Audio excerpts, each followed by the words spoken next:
Anytime that I want to know what's going on in the world of combat sports, I go to my man, Kevin Iole from KevinIole.com. And certainly a lot happened in Kevin in the last 24 to 48 hours.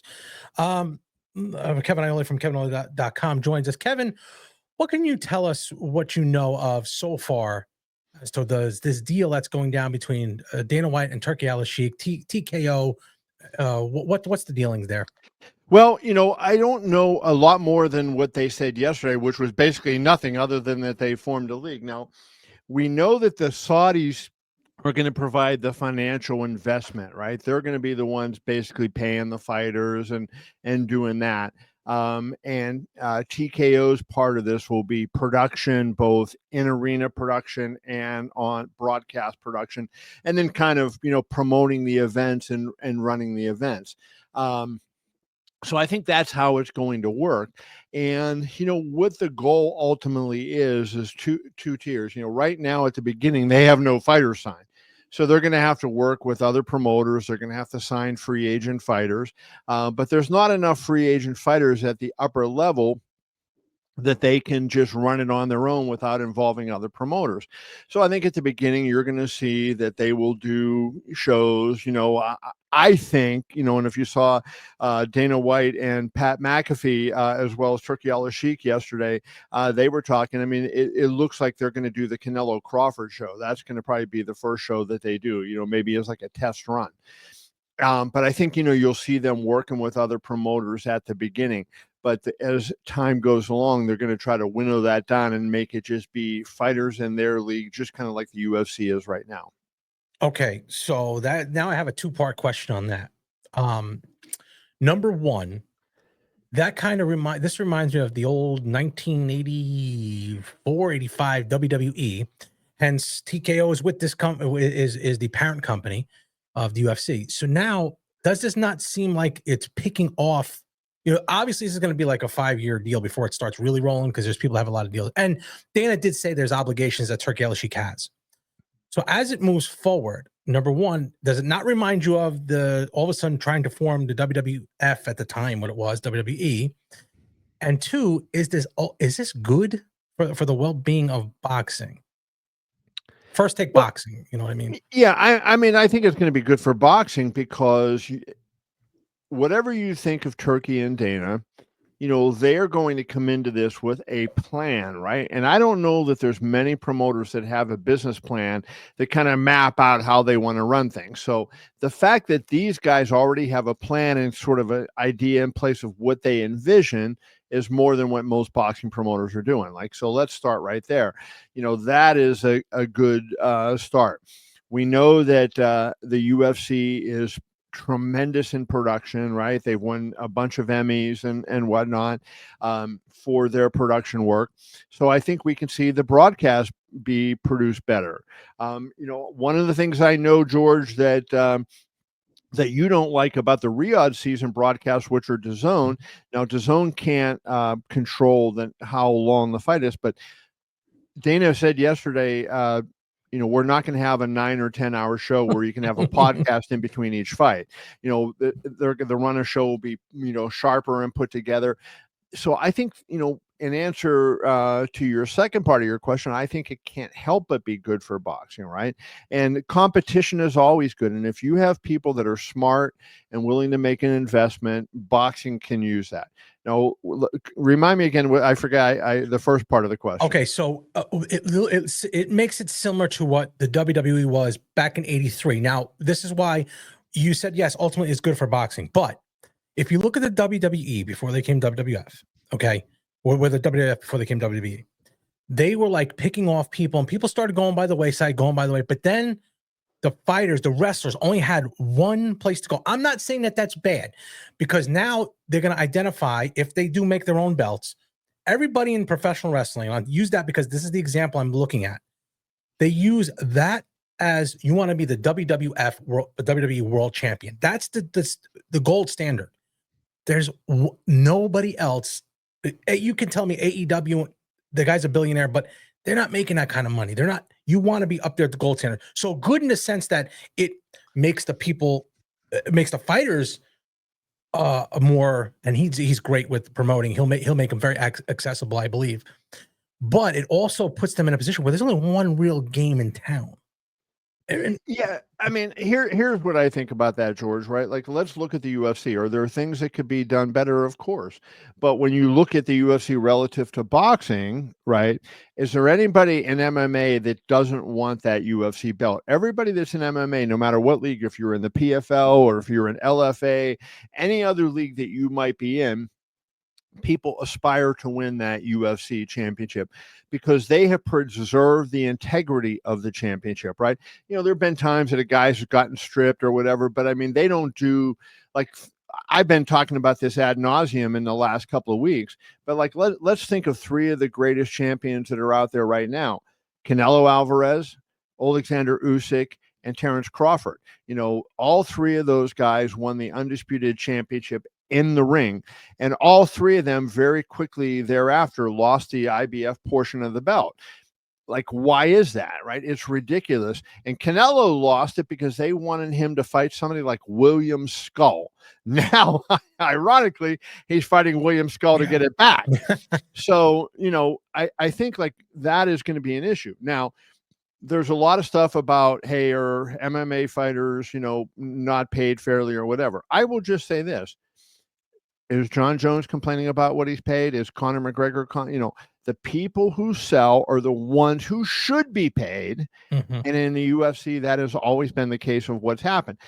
If you don't sell, you're not going to make as much, but the champions are still making, and the top stars are still making, you know, good money in the UFC. They're not making crazy, obscene money. And while I am not against any athlete, and especially not against a fighter who's risking his or her life when they step in the ring, making bank, if we as fans want the business to go on, it has to be run as a business.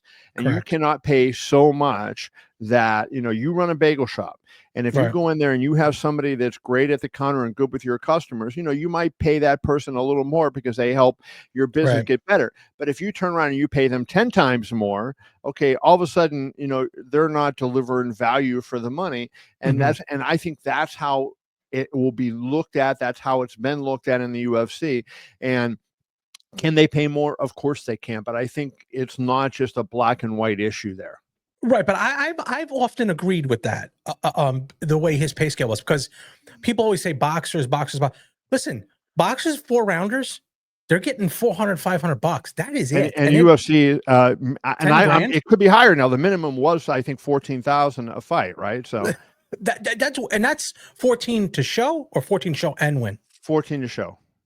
So if they have 14 show, 14 win, that's way higher than the low rung. So the boxing structure, I think, is off. Not so much the UFC, because like you were saying, you got to bring value. I'm not going to pay somebody who's not bringing anything. Like Terrence Crawford is your perfect example. No way. You know, if they put that show on in LA, like the one they put on in LA, and they paid an American promoter paid him the kind of money, they'd be broke. They'd be out of business. Yep. It lost tens of millions of dollars. So it You doesn't. can't do it. Yeah, there's no way. So what about, so now if I am, I'll tell you who I'm scared if I'm in this position right now. I'm in the boxing world. The promoters, I think I'm a little nervous, but the governing bodies, I think, are probably shitting their pants now, Of because course.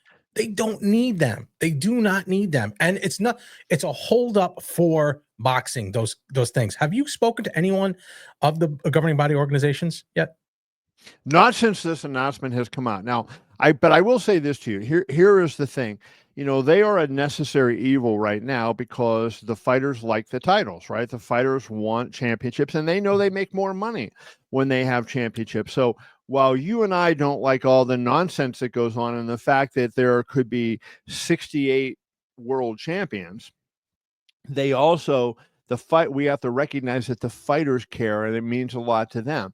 So, you know, it's going to take a while for, you know, whatever they call their belt, you know, let's say the TKO belt, to be, you know, have the prestige that the WBC or, you know, whatever, the WBO, whatever you want to say, whatever their belt is named, would have. It's going to take a while to that, but I think you build that up by making good fights and having a path to the championship where you don't just say this guy's 15 and now he's 5 and now he's 1 and we're putting him in for the title because you owe his manager a favor. It's going to be merit based, right? Like, so if you're number 15 in the rankings to start, you're going to fight 14. And if you beat 14, you're going to fight 12. You beat 12 and you're going to methodically move up the rankings. And when you get to that top 3, okay, they may give number 2 or number 3 the title shot as opposed to number 1. But what we know is you have earned your way into that title shot and you are a quality contender. And that's, now Turkey has been changing that to a certain degree, right? But Turkey only is touching a small amount of fights, right? He's not touching this, overall. If they can get to a situation where they have a large number of fighters under contract, that is really good for boxing, because now not only are we going to get good main events like Beterbiev and Bivol, but the whole undercards now, they're going to be evenly matched, they're going to be competitive, and every fight's going to mean something. And it doesn't mean something now in the way boxing is. Okay, so you were talking about the championship belts and what could be, they could have one. Well, obviously they're going to have one in that league if it is a league. So for different weight classes. Here's my question on this one. Turki Al-Sheikh, and this is where it gets a little sticky with him. Turki Al-Sheikh owns Ring Magazine. Obviously, there's a ring championship belt. Is there any, does that seem to you to be a little bit, or do you think he would vanquish that and not have it? Because if they're controlling the rankings and then controlling the belt and then controlling all this, could they not kind of do the IBF deal where you kind of get who you want up there and then have him fight for a title? Because as we saw in the last show that they had, Turki Al-Sheikh going up to the ring, telling the guy he has points down. It just seemed a little bit weird to me, the whole thing. And you have two really wildly different personalities, Dana White and Turki Al-Sheikh. As far as personally, their lives are totally opposite. But then you have them as powerful as they are together. Could this be the one caveat that could be bad? I don't know, because here's what I think. I think Turkey will be reined in by Dana. Now, I should say this. Really? Do you really? Oh, yeah. No, really? I think Nick Khan, first of all, I should say this is going to be the person who's in charge of the organization on a day-to-day basis. So Nick is the head of the WWE right now, and he's going to take on the task of running this. Dana's going to be the front man, the media person, and everything that's going to be out there. But Nick Khan, from a business standpoint and a management standpoint, will be the one running the company on a day-to-day basis. So Nick and Turkey have a great relationship, and Nick actually introduced Turkey to Dana. Now, I just think, that Turkey does not understand. I'm going to give him the benefit of the doubt. And I don't think Turkey is an inherently bad person. I criticized him in my column, and I think I'm one of the few people who did. I didn't see a lot of news coverage out there of this, for getting up and doing what you said.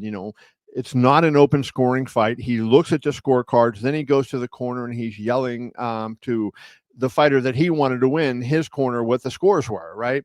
That's not right. But Dana doesn't do that, and I think that will be made clear to Turkey, right? Turkey has got to step back from that, that role. I think he's a guy, like he's in a large degree, and put yourself in that boat. You're a lifelong boxing fan. All of a sudden, you're given the keys to the kingdom, and you can say, "I want to see this fight," and everybody jumps to make it happen. I want to do this, and you almost think that you're bulletproof. And then as you get in it, you start to learn the realities of it. Maybe you back off a little bit. So I think, what will happen is, we'll see Turkey, kind of, he'll still be visible. I don't think there's going to be any question. You're going to see him right there in the center of the ring, watching all the fights and everything. But I don't think you'll see him doing the kind of things maybe that, that he's been doing under these, the Riyadh season banner. Let me ask you, if you were to be a betting man, would you think this is a long-term or a short-term attempt to fix it? And if it doesn't turn around in about 5 years, they bail? I think it's a long-term attempt, but also, they're on both sides are really good business people. And I'll use the UFC's first 5 years as an example of where I think this boxing thing will go. 5 years into the UFC, they were $40 million in the hole, right? They were thinking of giving it up. Lorenzo Fertitta told Dana White to search for a seller and let's move on from this. But having said that, they said, we don't want to give up so easily, and we're going to try everything until we feel like we've exhausted all possibilities. So I think that will be what the situation is. When they feel like they've exhausted all possibilities and it is not catching on, then it's going to, then they walk away. I think that's honestly, George, the big issue is like, they're not doing this for any other part of the world but for the United States. I wrote in my column yesterday, Noya Inoue had a $20 million gate last year in the U.S. That's among the highest gates in boxing history. Anthony Joshua and Daniel Dubois had like almost 97,000 people come to see them. Connor Benn and Chris Eubank Jr. are going to have 65,000 people come see them. So boxing is in good shape in a lot of the world. It's not in good shape in the United States. So I think this is a play about fixing the United States and the market boxing in the U.S. because, of course, this is where the money is, right? And if the United States program is going strong, it'll bleed out to the rest of the world. Now, here's where I see there could be an issue, and you let me know what you feel on this. Okay, ready?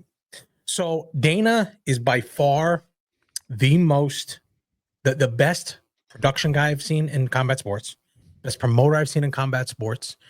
Puts on a good show. Contrary to some people, he is unbelievably good to the fans, outside in public. I know that firsthand. Okay, so boxers are coming in. They're a different breed than the MMA guys. Most of them no college background, come from necessity, not from a wrestling background either. Dana White's going to want to have these guys reined in a little bit, where they're going to have to do the media. They're going to have to show up on time. They're going to have to sign autographs. They're going to have to do that. They're going to have to wear possibly, I don't know if this is going to be a possibility, the Venom clothes. Is that going to turn people away, some of the bigger stars like the Canelos? And I think he's going to be gone before that happens anyway. But if you got a big star coming up and they're going to say, hey, you got to wear this, you got to do this, that's going to be a conflict. Do you see that being the biggest, big issue in reining in those fighters? I think there's things that they have to overcome, no doubt about it, right? But I mean, you don't hear a lot of complaints about, say, the UFC's uniform policy right now, like you did at the beginning. As long as the fighters feel like they're being treated fairly and they're being paid equitably, I think they fall in line. And what you see in MMA that you don't see in boxing is they have taken ownership, right? They feel pride in MMA and they want to see MMA grow. And I think if you can, and that part of that is what Dana has developed, right? I think if you can get that in boxing where the fighters say, hey, we want to grow this and we want to leave it better for the next generation, and I'm not saying this to just Crawford or Canelo, but I'm just saying they're the two biggest stars or two of the biggest stars, and they're at the end of their careers, right? Not that the next fight is the last, but they don't have a long time to go. They may say, screw it, I'm going to do what I want to do. But most of the fighters, I think, are going to look at it and say, hey, I want to fall in. I want to make boxing better for the next generation. I want to make it succeed so my kids, have it better than I do. And I think, when they're going to know, the advantage Dana's going to have going into this in boxing compared to MMA. Nobody knew he was an unknown quantity when he went into MMA, right? They didn't know if he was smart or if he wasn't smart. They had no idea what he was going to be able to pull off.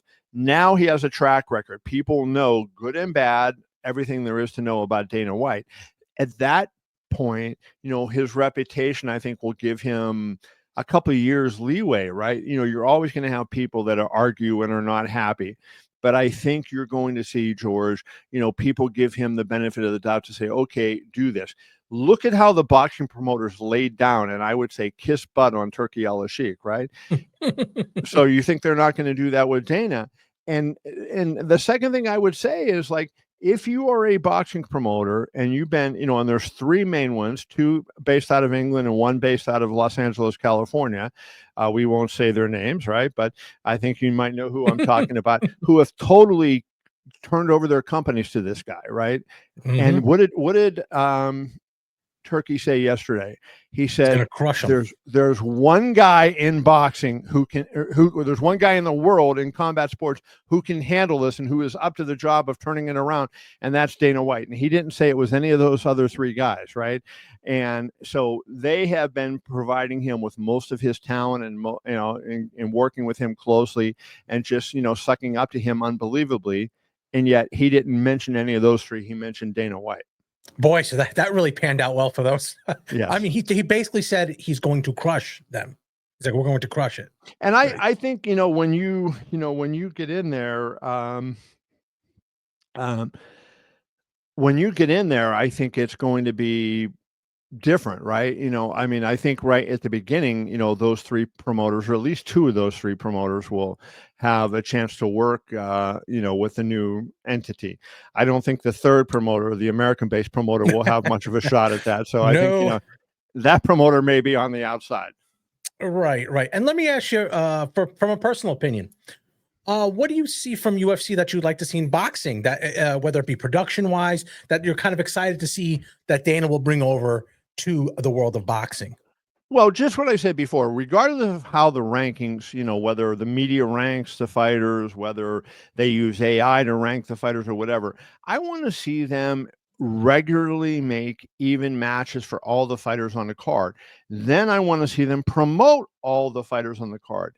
Like you see this crazy stuff that's happening in boxing now. It's getting worse, but like there was a press conference in New York for the Ring Magazine show, and on the release, one-on-ones are not guaranteed. So why have a press conference if you're not allowing the media to talk to your fighters, right? And then I wasn't there, but I talked to somebody who was there, a reporter, and was saying how they were letting fans with the cameras interview the fighters, which is okay if the media has been taken care of. But if you want the media to get the distribution out, you got to give them media access, right?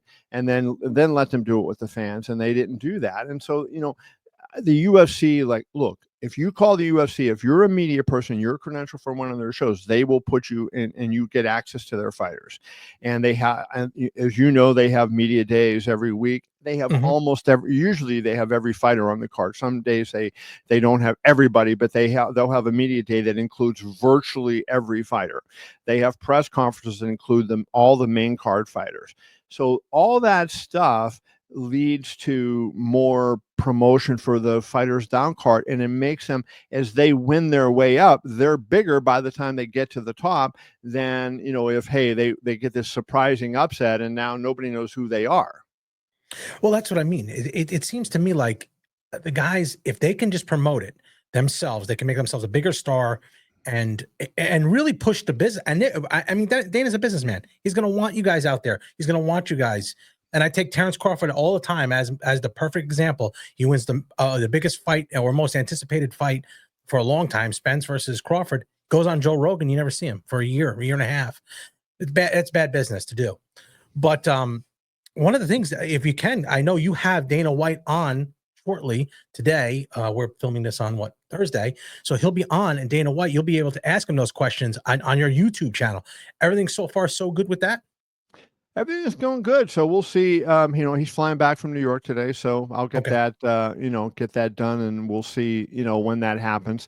It's kind of a little frustrating, knowing that happened yesterday. I was supposed to interview him Wednesday, right? And and then all of a sudden Tuesday night, I got a thing saying Dana is in New York and he's got meetings, and so he won't be able to do the interview. So we're going to reschedule it till later in the week.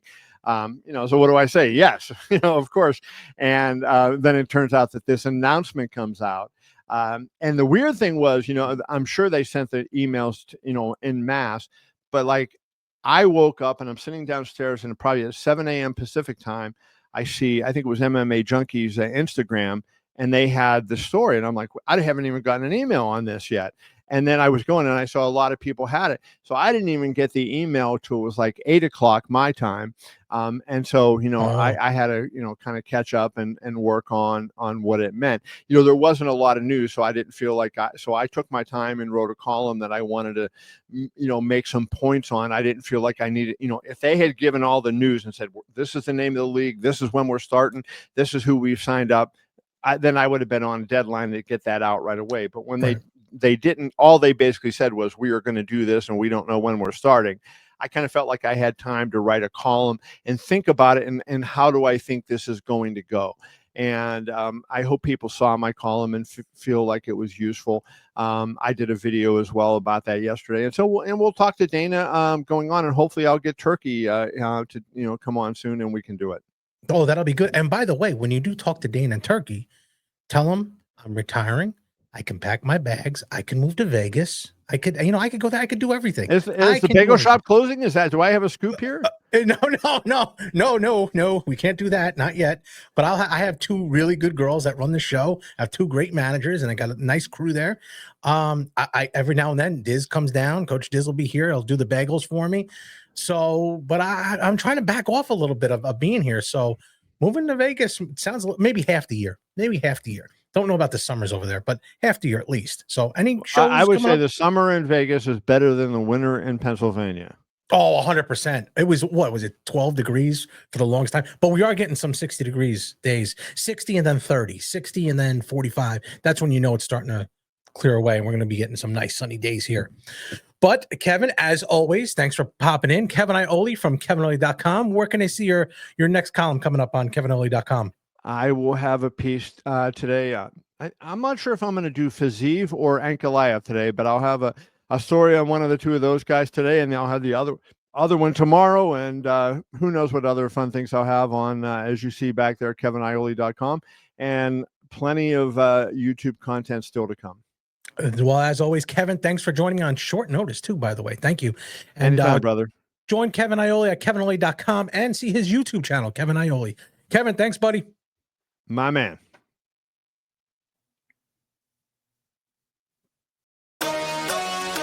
Thanks for watching the Zapata Brand podcast. Please subscribe to the podcast and listen where all podcasts are available.